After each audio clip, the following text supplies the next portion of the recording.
लक्ष्मी मां है वो तुम्हारी सेवा करने लगेंगे। प्रायः सब लक्ष्मी पति बनना चाहते हैं। ध्यान से देखो, लक्ष्मी के स्वामी धनाभिमानी कभी नहीं बन सकते। लक्ष्मी जी ने किसी का वरण ही नहीं किया। जब समुद्र से प्रकट हुई तो सब विराजमान थे। लक्ष्मी जी ने उनका वरण किया जो लक्ष्मी जी की तरफ देख भी नहीं रहे थे, श्री भगवान का। लक्ष्मी मां है, जगत माता है। मूढ़ता इसीलिए कहा है कुत्र विमूढ़या सिरे, ए विमूढ़, मूढ़ता छोड़, मां को तू कैसी भावना से देख रहा है। सब लक्ष्मीपति बनना चाहते हैं। अरे लक्ष्मीपति है वो तो केवल श्री हरि है, दूसरा नहीं। लक्ष्मी के स्वामी केवल भगवान श्री हरि हैं। भगवान के ना चाहने पर भी उन्होंने भगवान का ही वर्ण किया। आप दासत्व स्वीकार करके प्रभु का जब भजन करेंगे तो लक्ष्मी मां है, आप उनके पुत्र हैं, वो भरपूर आपको जो कुछ चाहिए वो सब दे देंगे। बात मानो, समझो। मायापति है श्री कृष्ण, वो आप मायापति बनना चाहते हैं, थप्पड़े मारेंगी। गलत दृष्टि रखता है। हम सब आकांक्षा करते हैं कि लक्ष्मीपति बने। देखो अंदर से देखो, किसी कोई भाव आता है कि लक्ष्मी तो प्रभु की प्रिया है, प्रभु की प्रिय है, पत्नी है। अगर हम प्रभु का भजन करेंगे तो माता हम पर कृपा करेंगे, पर हम माता नहीं मानते और जानते हैं कि माता की तरह भरण पोषण लक्ष्मी जी के ही द्वारा हो रहा है, उन्हीं का वैभव। तो आप स्वामी मत बनिए, मूढ़ता त्यागिए। अगर आप लक्ष्मी के पीछे भागते हैं स्वामी बनने के लिए तो दंड ही मिलेगा। वैसे माता जी की पर्सनल सवारी जो है लक्ष्मी जी की, वो जानते हो क्या है? उल्लू। मतलब जो सार था वो मिला नहीं, असार में भटकते रहे। जब तुम ऐसा कुछ करोगे, अगर वो अकेले आए भी ना तो उल्लू बना देंगे।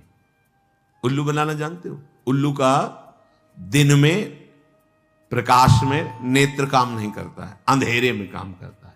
अर्थात जो लक्ष्मी को केवल स्वीकार करता है, आराधना की है, तो लक्ष्मी जी उसके दिमाग, क्योंकि आएंगे तो ना उसमें सवार होके, अब उसके दिमाग में ज्ञान के प्रकाश के लिए नेत्र नहीं रह जाएंगे। अज्ञान अंधकार में उसका काम करेगी बुद्धि। क्या ये भोग लूं, ये ऐसा करूं, अभिमान बढ़ाने वाला, वासना बढ़ाने वाला, दुर्गति में पहुंचाने वाला कार्य प्रारंभ हो जाएगा। विविध प्रकार के दोष प्रकट हो जाएंगे। नारायण को बुलाओ, प्रभु माता जी सहित पद। तो जानते हो क्या, अलग अलग सवारी में नहीं आती, फिर एक सवारी में आती है। कौन? गरुण जी में। गरुण जी में भगवान नारायण और लक्ष्मी। गरुण जी जिनके पंखों से वेद स्तुति हो रही, अर्थात दिव्य ज्ञान विज्ञान संपन्न और समस्त ऐश्वर्य भोग आपके पीछे डोलेंगे। ऐसा नहीं कि भक्त केवल भिखारी ही होता है। देखो अम्बरीश जी महाराज बड़े बड़े ऐसे महाभागवत हुए, दिव्य वैभव संपन्न और भगवान की अपार भक्ति में डूबे हुए। श्रीपाद करे विमूढ़ता, अर्थात मूढ़ता का त्याग करो और सर्वाधीश्वर युगल सरकार के चरणों का चिंतन करो। बेलवन में लक्ष्मी जी आज भी विराजमान होकर तप परायण है कि कभी किशोरी जी का आदेश आ जाए सेवा के लिए तो हम कृतार्थ हो जाए। वृंदावन में नहीं, बाहर यमुना की पल्ली पर विराजमान है। और इसलिए विराजमान है कि कभी लाडली जो इशारा कर दे किसी के प्रति, वो मुझे सेवा मिलेगी। विहाय वृंदावन मिंदिरादि भी सुदुर्लभम कुत्र विमूढ़याश्रय। आशा छोड़ो तुम और न किसी से, हमारे लाडली लाल के चरणों का आश्रय लो। तो कह रहे हैं परम सुदुर्लभाश्चात्र मिलंति भक्तया, परम दुर्लभ प्रेम भक्ति भी मिलेगी और ऐश्वर्य भी मिलेगा। ये जब आप प्रिया प्रीतम के चरणों का आश्रय लिए वृंदावनाधीश्वर श्यामा श्याम का भजन कर रहे, तो क्या नहीं मिल जाएगा आपको। बड़े सद्गुण हैं, पर भगवत चरणारविंद की शरणागति नहीं, भजन नहीं, क्या होगा इससे। ये तो बाहरी सद्गुण है, इससे क्या होगा। अगर प्रभु के चरणों का आश्रय नहीं तो ये बाहरी सद्गुण भगवत प्राप्ति थोड़ी करा सकते हैं। और मनुष्य जीवन का चरम और परम लाभ भगवत प्राप्ति है। रूप विभवई, बड़े रूपवान हो, देह भाव से अपने रूप को देखकर गर्व करते हो कि मैं बड़ा सुंदर हूं। कितने दिन टिकेगी सुंदरता, दुर्गति ही करवाएगी। क्योंकि देह भाव से सुंदरता का आरोप मैं में कर लेने से भोगों की प्रियता बढ़ती है। भोगों की प्रियता दुर्गति का कारण है, बुद्धि का भ्रष्ट हो जाना है, सत्य वस्तु से पतित हो जाना है। तो किम रूपई, बड़े रूपवान हो, उससे क्या होगा। बार बार दर्पण में अपने रूप को देखकर गर्व करोगे और विषय प्रियता बढ़ेगी। श्रीपाद कह रहे हैं किम दानम, आप बड़े धनी हो, आपको गर्व है कि मैं गरीबों को देता हूं या किसी को भी देता हूं। इसे क्या होगा, तुम्हारा अभिमान पुष्ट होगा। तुम्हें जो पुण्य का है वो और लाभ मिलेगा, 1 की जगह 1 लाख दे देगा। इतने में तुम अभिमान से युक्त हो, और बढ़ जाएगा तो और अभिमान बढ़ेगा, तो होगा क्या, दुर्गति। क्या होगा, सोचो, जिनका कोई अपराध नहीं था, बराबर गौदान करना, स्वर्ण से खून मढ़वाकर, सींग मढ़वाकर दक्षिणा देना, घर दान करना, दान में ही लगे रहते थे महाराज नृग। चूक हो गई, जो ब्राह्मण दान नहीं लेता था उसकी गाय आ गई गौशाला में, उनको क्या पता, उन्होंने किसी ब्राह्मण को दान कर दिया। जिसने दान लिया वो लेके जा रहा था, जिसकी गाय थी वो कभी दान लेता नहीं था। उसने कहा ये तो गाय मेरी है, बोले नहीं ये तो मेरी है क्योंकि अभी महाराज नृग ने दिया है, चलो महाराज के पास। वहां गए, उसने कहा महाराज आपने गाय हमें दी, हां दी। उसने कहा महाराज फिर ये गाय मेरी है, ये आपकी नहीं है, आप हमारी गाय वापस करें तो उनका तुम्हें 1 करोड़ गाय देंगे। जो गाय का असली मालिक था उसे कहा इसको छोड़ दो तुम, क्योंकि अब हमने दान दे दिया। उसने कहा मैंने कभी दान ही नहीं लिया तो क्यों स्वीकार करूं, मुझे अपनी गाय चाहिए।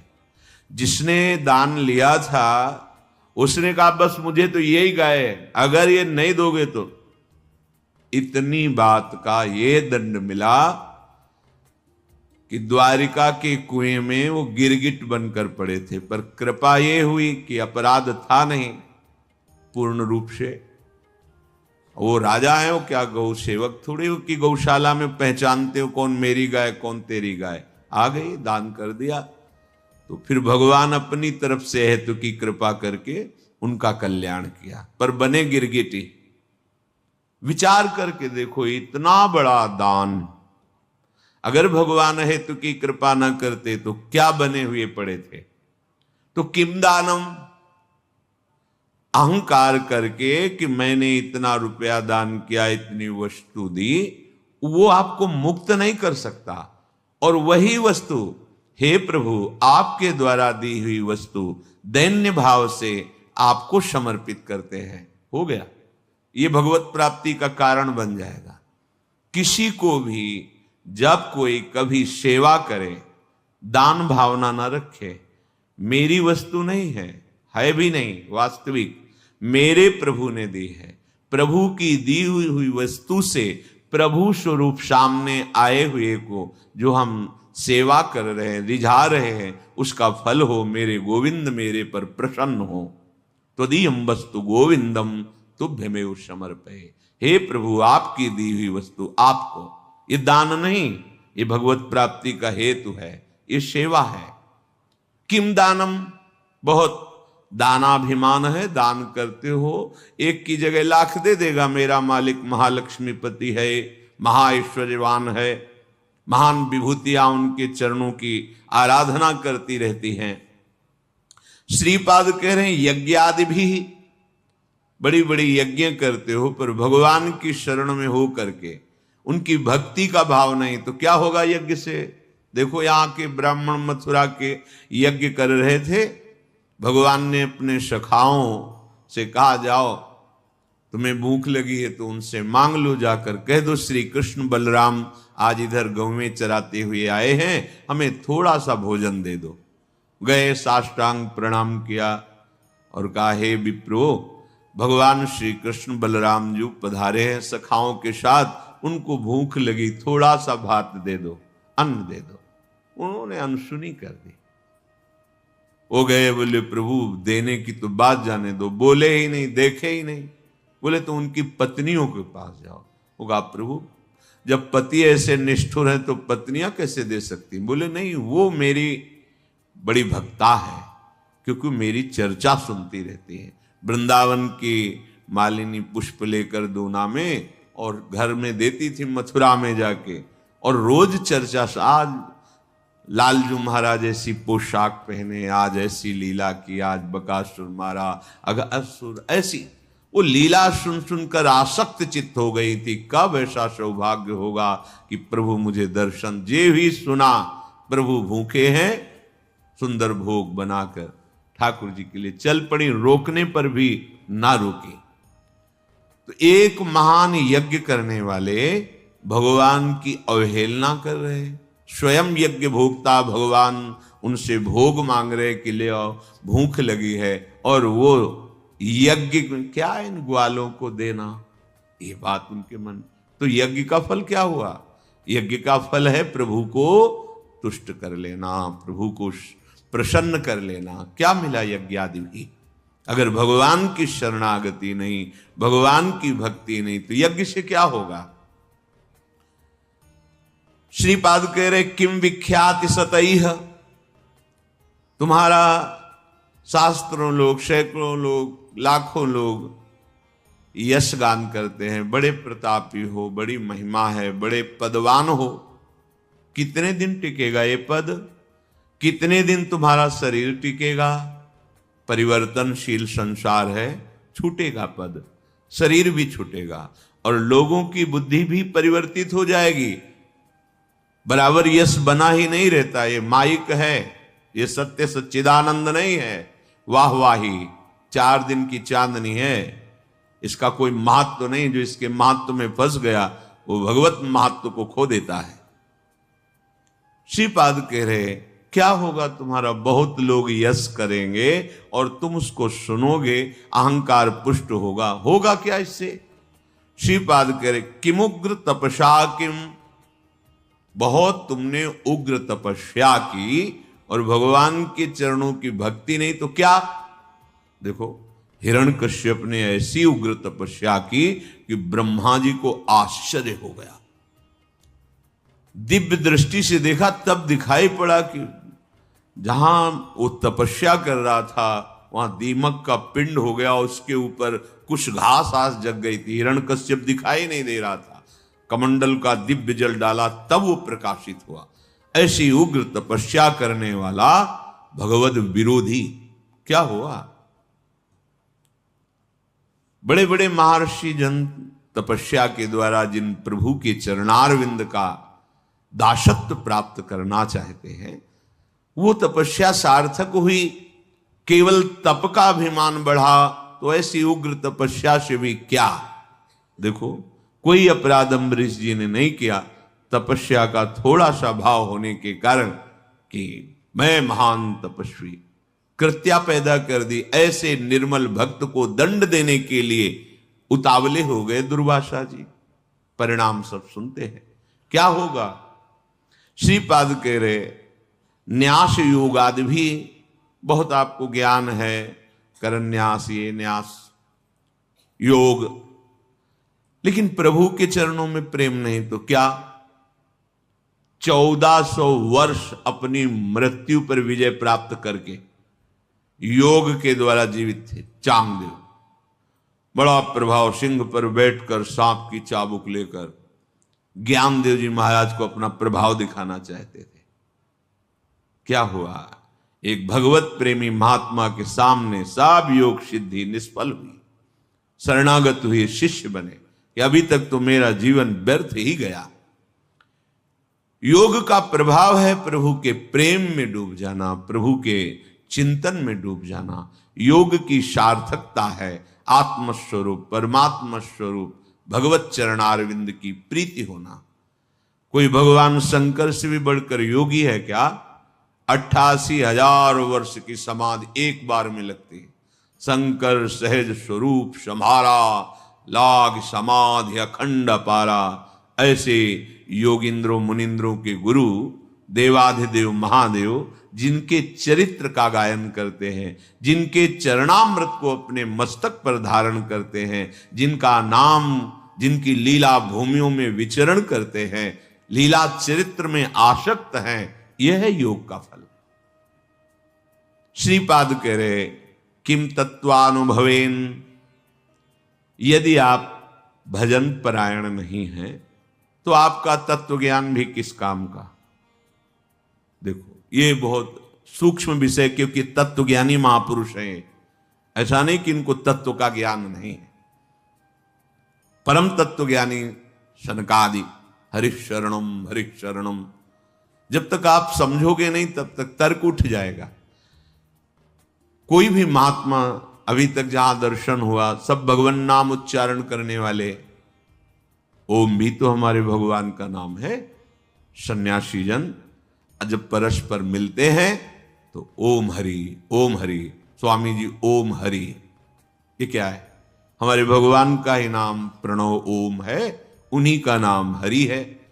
और जब किसी भी वीतराग सन्यासी को प्रणाम किया जाता है तो शिक्षा दी जाती है कि ये उच्चारण करके प्रणाम करो, ओम नमो नारायणाय। तो कहते हैं नारायणाय नारायणाय, भाव ये कि हे प्रणव स्वरूप नारायण हम आपको नमस्कार करते हैं। तो कहते हैं नारायणाय नारायणाय, अर्थात तुम भी नारायण ही हो, अपने स्वरूप को नहीं समझ रहे हो। नारायण नारायण नारायण, वो भी उच्चारण करते हैं, नाम उच्चारण।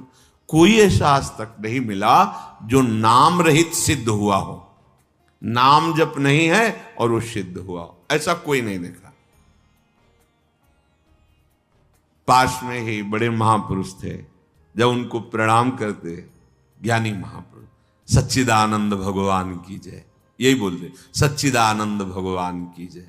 बड़े सरल पूज्य स्वामी श्री सत्संगानंद जी महाराज जब उनको राम राम बच्चा, राम राम राम, एकदम बाल मूर्ति महान सिद्ध ज्ञान से, और बोलते राम राम बच्चा राम राम। बड़े बड़े महापुरुषों को देखा।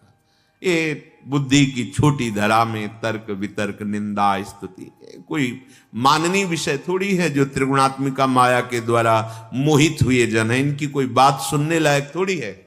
बात सुनने लायक, समझने लायक जो मायातीत अवस्था को प्राप्त महापुरुष हैं उनकी है। तो श्रीपाद किम तत्वानुभवेन, यदि आपका भजन नहीं बन रहा है, किम तत्वानुभवेन विष्णु भजन, प्रभु का भजन नहीं हो रहा, प्रभु के नाम में नहीं डूबे हो, क्या? पूज्यपाद उड़िया बाबा जहां बैठते वहां भगवत चर्चा शुरू करवा देते। भागवत हो रही है, कोई ग्रंथ हो रहा है, बैठे आश्रम में चर्चा हो रही प्रभु की। सनकादि के लिए आया आशा बसन व्यसन याति नहीं, रघुपति चरित होए तहां सुने। आजकल पता नहीं कौन सा ज्ञान हो रहा है कि भगवान से विरोध, भगवान के नाम रूप लीला धाम की वृत्ति ना स्वीकार करना, यही ज्ञान माना जा रहा है। कौन भगवान, कैसा भगवान, बातें अज्ञानी जैसी, और माना जाता है अपने को ज्ञानी। कौन ऐसा ज्ञानी है जो भगवान के अवतार के समय उनके दरवाजे पर जाकर के घुटने न टेके हों, दर्शन न किया हो? कौन ऐसा ज्ञानी? इतने दर्शन के लिए विकल है सनकादि की। जय विजय ऐसे ही स्वाभाविक रोक दिया तो असहनीय हो गया, रोकना असहनीय हो गया। एक क्षण के लिए भी इतनी व्याकुलता है कि रुकना संभव नहीं। मैं अपने प्रभु का दर्शन करने जा रहा हूं, क्यों रोक दिया? किम तत्वानुभवेन विष्णु भजनई, यदि प्रभु का भजन नहीं है, प्रभु का चिंतन नहीं है, प्रभु के प्रेम में नहीं डूबे हो, तो वो तत्व ज्ञान भी किस काम का। देखो, तत्व ज्ञान नानात्व को मिटाता है, पर जिस सत्य को जाना उसका चिंतन आवश्यक। आत्मज्ञान होना कठिन है, पर आत्मज्ञान हो सकता है, पर आत्मरति होना, पूज्यपाद सिउड़िया बाबा जी महाराज के वचन, आत्मरति होना, आत्मावान आत्मरति आत्म क्रीड़ा परायण, वो आत्मा में ही तृप्त रहता। ये रति निरंतर अपने स्वरूप का चिंतन। हमारे प्रभु है, आत्मा है, हमारी आत्मा हरिवंश। किम तस्य वात्यद्भुते, तुमने बहुत वाणी में प्रवीणता प्राप्त कर ली, उसे क्या होगा? बहुत अद्भुत प्रभाव है आपका, उसे होगा क्या? अगर चित्त प्रभु के प्रेम में नहीं डूबा तो ये सब क्या है? वाग विलास मात्र। बड़े आश्चर्य हमें लगा जब भगवान श्री सुखदेव जी पूरी भागवत सुनाने के बाद एक शब्द कहा कि परीक्षित, ये सब वाणी का विलास मात्र। एक बार एकदम सावधान की, ये शब्द कहां से निकला? परमहंस जी के हृदय में ये शब्द क्यों निकला? क्योंकि इसमें तो सब चरित्र है, उनका चरित्र, उनका चरित्र, उनका उनका उनका ऐसे विविध चरित्रों का। बोले वाणी को पावन करने के लिए क्यों? एक ही है, विविध नहीं है। भाव था कि एक ही है। परीक्षित, बेटा अब तुम्हें कोई भय है? सुखदेव जी पूछ रहे। बोले नहीं गुरुदेव। ब्रह्म स्वरूप बेटा परीक्षित, तुम्हें कोई भय है? बोले नहीं गुरुदेव। एक तक्षक क्या करोड़ों रूप मृत्यु का साक्षात कराल रूप धारण करके आ जाए तो अब आपकी कृपा से मुझे कोई भय नहीं रह गया मृत्यु का। ये अगर तत्व ज्ञान हुआ और भजन नहीं, देखो कैसा प्रेम है श्री शुकाचार्य जी को भगवान श्री कृष्ण की लीला से, रूप से, उनके नाम से। यो वृंदावन ईश मोहन रसे प्यासीन सर्वस्वधी, ये वृंदावन के मोहन युगल सरकार श्यामा श्याम, यदि इनके नाम में प्रेम नहीं, इनके चरणों में प्रेम नहीं, इनकी लीला में प्रेम नहीं, इनका तुम्हारे हृदय में अपनापन जागृत नहीं हुआ तो क्या विद्या, क्या शील, क्या कुल, क्या रूप, क्या वैभव, क्या दान, क्या यज्ञ, क्या यश, क्या तपस्या, क्या न्यास, क्या योग, क्या तत्वानुभव, क्या बहुत वाणी का विलास, क्या? सबका एक सार बात है, सब साधन कर यह फल सुंदर, प्रभु पद पंकज प्रीति निरंतर।